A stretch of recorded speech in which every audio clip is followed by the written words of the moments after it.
Paso a presentar a la primera comunicante de esta mesa, que es Daniela Carolina Fuentes Saja. Ella es de la Universidad de Salamanca y trae una comunicación que lleva por título Mi deplorable condición de venezolana, Caracas y la identidad violentada de Beverly Pérez Rego.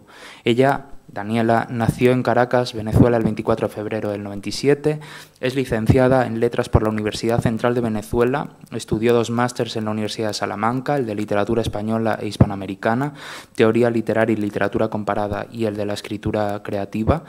Antes fue profesora durante 2 semestres en la Escuela de Letras de la Universidad Central de Venezuela, impartió las asignaturas de Literaturas Occidentales I y Siglo de Oro Español, además de 2 electivas con programas diseñados por ella misma. Una de ellas estaba centrada en la investigación del tópico de la belleza en la literatura occidental desde los griegos hasta el siglo XXI, ahí es nada. La otra giraba en torno al tema principal de su investigación y sobre el que escribió su TFG, el sentimiento de extranjería como una constante temática en la literatura contemporánea. Tiene también un diplomado en narrativas contemporáneas por la Universidad Católica Andrés Bello.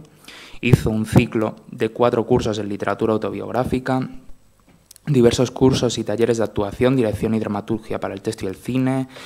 Ha hecho varias obras profesionales como actriz, directora y dramaturga. Escribió y dirigió un corto que se encuentra en postproducción. Ha sido nominada a Mejor Actriz, ganadora de la mención Dirección Revelación en 2 ediciones de microteatro en Venezuela, y como escritora fue finalista del Concurso Nacional de Poesía Joven Rafael Cadenas. Los poemas premiados se encuentran recogidos en antologías publicadas por el concurso. En fin, sin más dilación, Daniela, tienes la palabra. Vale. Buenas tardes, muchas gracias por estar aquí. Muchísimas gracias a la organización del Congreso por aceptar mi propuesta y por la temática elegida, que me parece bastante relevante y poco habitual. Bueno, nada, mi comunicación se titula Mi deplorable condición de venezolana, Caracas y la identidad violentada de Beverly Pérez Rego. Este es un poco el índice, el orden que voy a seguir, y sin más ya comienzo. Quisiera empezar con una pequeña aclaratoria. Como se podrán imaginar por el título de la comunicación, voy a hablarles hoy de este animal extraño y peligroso al que muchos temen acercarse, llamado Venezuela. Que decir Venezuela se ha convertido en un asunto problemático y conflictivo no puede resultar una sorpresa para nadie. No lo es hoy ni lo era tampoco a medio año atrás, cuando comencé la investigación que se convirtió en mi TFM y que hoy es el proyecto de mi tesis doctoral, además de esta comunicación. Creo que todo lo que vamos a discutir hoy, a la luz de los últimos acontecimientos del país, en lugar de perder vigencia, la han ganado. Porque lo cierto es que esta ya no deriva, sino consolidación autoritaria del chavismo-madurismo, no es cosa reciente. Tiene ya unas 2 décadas de antigüedad. Lo que hemos visto estos últimos meses, las caras más extremas de la violencia y el sistema represivo del régimen, nos sirven como el argumento definitivo para despachar por fin los cuestionamientos sobre la relevancia o legitimidad de una investigación como esta. Y para acabar también con el tabú, como explica Magdalena López. Aunque muchos siguen reacios todavía hoy a admitir el calificativo de autoritario, la escritora Ana Teresa Torres argumenta que Venezuela vive, cito, una dictadura que ha perdido el soporte ideológico, si es que alguna vez lo tuvo. El problema aquí ahora es la supervivencia de la nación, de su población, de su Estado. De momento estamos en la maldita circunstancia que decía Virgilio Piñera. Un pueblo se hace y se deshace dejando los testimonios, sintiendo como el agua lo rodea por todas partes. Esta maldita circunstancia que Torres caracteriza como el peso de la isla ha caído sobre nosotros, no solo tiene consecuencias sociales y económicas, sino que tiene repercusiones importantes en la dimensión simbólica de la nación. En la Venezuela que existe, como cualquier otro país, en el imaginario colectivo de su ciudadanía. En ella, dice Torres, el signo común es la herida. El grito de los heridos, de los hirientes. Un signo dolido de muchas caras de distintos ángulos. El grito ahogado del miedo. Así, el símbolo Venezuela se ha convertido de forma creciente desde la primera década del siglo XXI hasta hoy en uno conflictivo y causa de sufrimiento, ambivalencia o dicotomías para todo aquel que de una manera u otra se relacione con él. Y es que la crisis venezolana consiste básicamente, concluye Torres de forma bastante polémica, en una guerra entre el gobierno chavista madurista y la población civil. En este sentido, las miradas que me interesa estudiar son las que reflejan una forma nueva de entender y decir el conflicto, que se alejan de los ya convertidos en lugares comunes de expresión. Me refiero a las poéticas femeninas de identidades violentadas, en las que patria, historia, gentilicio y ciudad se imbrican con los sentimientos de extranjería, arraigo, desarraigo e incilio. A ver, aquí.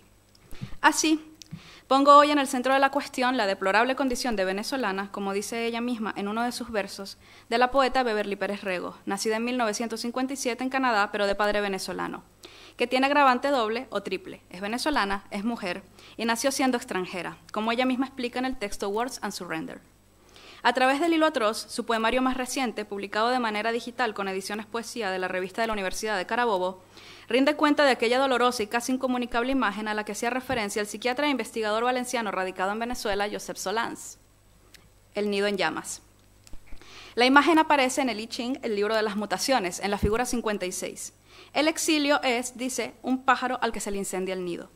Esto, precedido por la explicación de Solans en torno al proceso de imprintación de las aves con su madre y con el nido, proceso que les permite volver siempre a él, nos permite explicar la importancia simbólica de hablar de una identidad en crisis a partir de la relación con el espacio geográfico que se identifica como propio. Queremos concentrarnos hoy en la imagen de Caracas en la ciudad capital de Venezuela como eje organizador de la violencia en el Hilo Atroz. En este sentido, nuestra aproximación pretende tener un corte geopoético. Para analizar las particularidades de la relación poética del sujeto lírico de Pérez Rego con Caracas, apuntaremos primero un par de cuestiones en torno a las teorías geopoéticas. Siguiendo a Michel Collot, Figueroa y González apuntan que, leo, la geopoética se ocupa de la forma en que la literatura modela la percepción de los lugares, así como la relación entre el espacio y la creación artística, y expanden con Fernando Ainsa que la perspectiva geopoética consiste en la reapropiación que el hombre hace de su entorno, topos, a través de la palabra, logos. Podríamos preguntarnos entonces por qué la relevancia de la geopoética en el estudio de una identidad violentada. ¿Por qué voltear la mirada, habiendo tantos frentes abiertos en el poemario y en el conflicto, a la ciudad en particular? Seguimos el razonamiento de Ainsa, quien piensa, lo cito, que el lugar es el elemento fundamental de toda identidad, en tanto que autopercepción de la territorialidad y del espacio personal.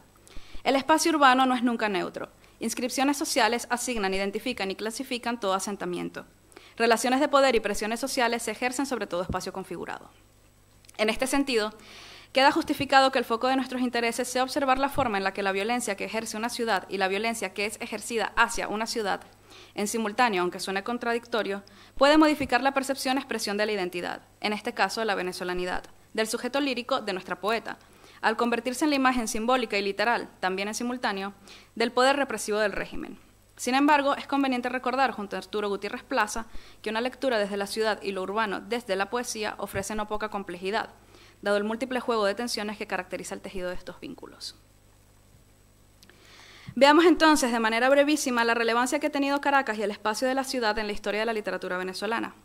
En resumidísimas, pero de verdad resumidísimas cuentas, nos dice Rafael Arraiz Luca que desde el maestro Andrés Bello hasta las vanguardias y posvanguardias de mediados del siglo XX, la representación de la ciudad en la literatura venezolana y en particular Caracas se ha debatido entre dos pulsiones: la ciudad como el centro de todos los males y la degradación moral de Venezuela, lo que llamamos pulsión infernal, o la ciudad exaltada del romanticismo y de los jóvenes caraqueños de los grupos Guaire y Tráfico, el paraíso democrático de la modernidad, donde todo es posible, la pulsión arcádica.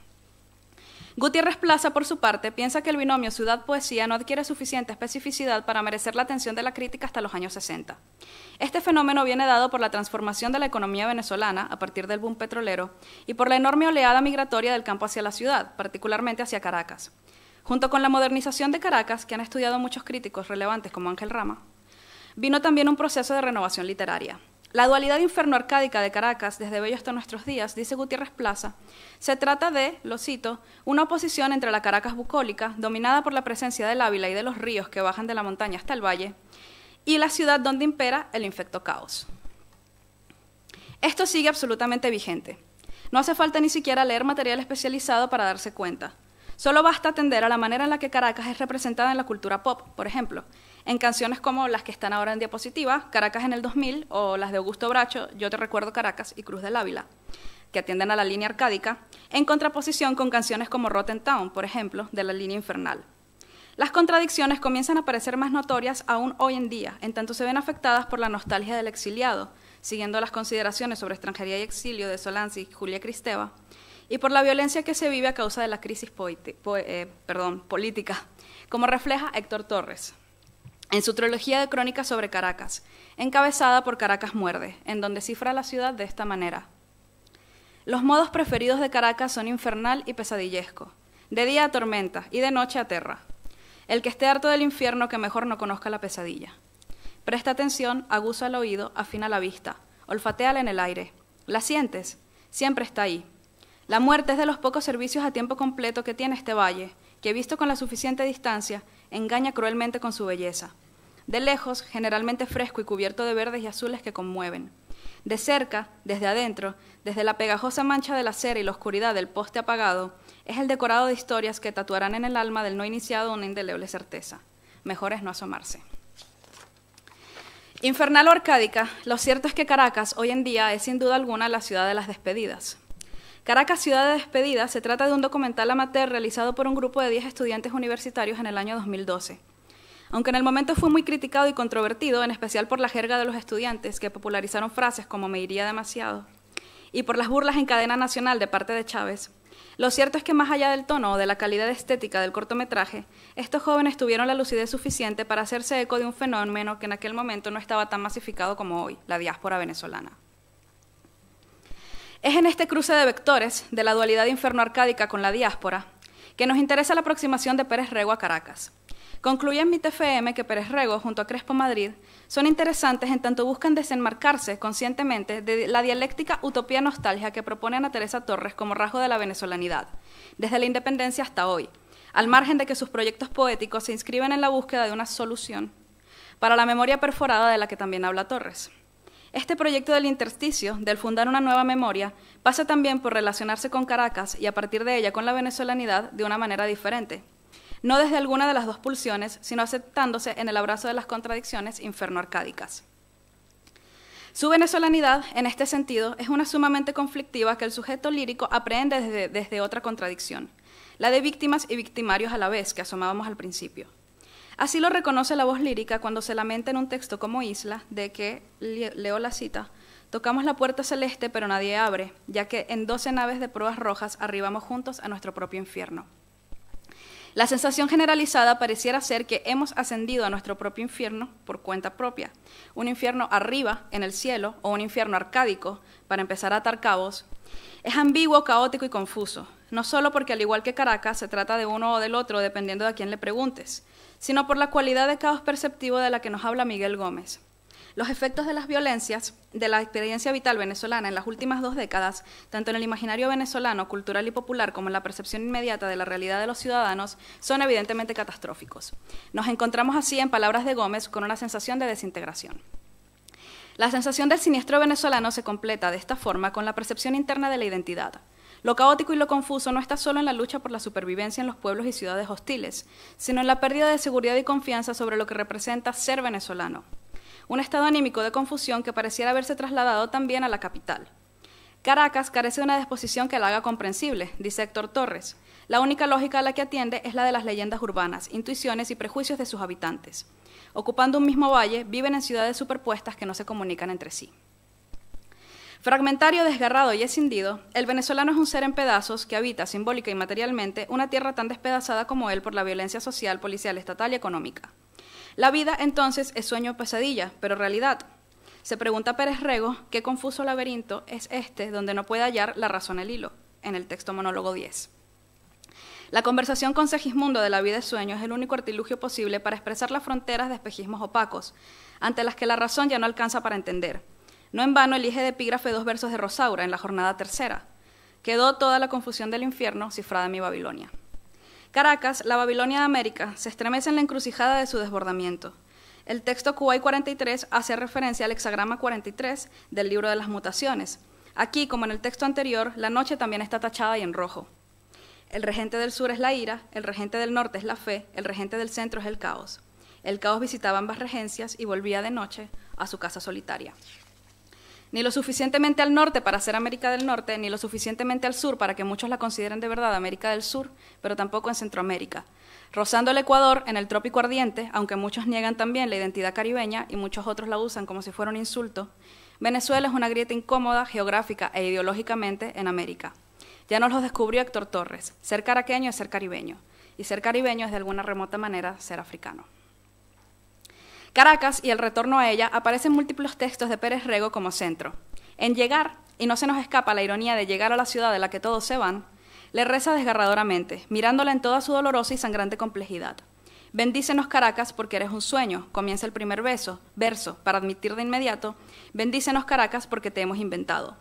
Mitificada desde el himno nacional hasta las reinvenciones que de ella hacen sus exiliados y enmarcada por el Monte Ávila, la Caracas de Pérez Rego une en sagrado matrimonio lo pop y lo urbano, lo violento y lo despiadado, lo infernal, con la belleza mítica y natural, lo arcádico. Pranes, Mises, sangre derramada, el río Guaire que la atraviesa como un río de almargas oscuras. Caracas, dice la poeta, a ti venimos como en el alma en hilo, a ti venimos con el alma en vilo. Verdaderamente, ascender al infierno. Creo en tus grietas, creo en, le dice la ciudad, tus versos policiales, creo en tus lingotes. Pero el infierno es oscuro y famélico, y llegar a Caracas es más que nada la constatación de las luces apagándose una a una, y las ollas vaciándose una a una, y los libros cerrándose uno a uno. Bueno, los otros dos poemas de tema caraqueño, de los que no voy a tener tiempo de hablar, son La Puerta y Habla Piedra. Me gustaría expandirme en el artículo, pero voy a hacer apenas un par de apuntes sobre ellos y ya con eso termino. Vale. En La Puerta nos habla desde la anfitriona de Caracas, esa muerte con mayúsculas que trabaja a tiempo completo en el valle, como decía Héctor Torres en la crónica que citábamos antes. En este texto, habitar Caracas aparece como habitar una perpetua partida de ruleta rusa, como lo es habitar la venezolanidad. La lengua, las letras venezolanas, los poemas, dice Pérez Rego, florecen solitarios, brotan en los capullos de las fosas. Nuestra lengua es el huerto de sus fosas comunes, dice el poema. Vuelve a ser cierta aquella frase de Rafael Cadenas de que florecemos en un abismo.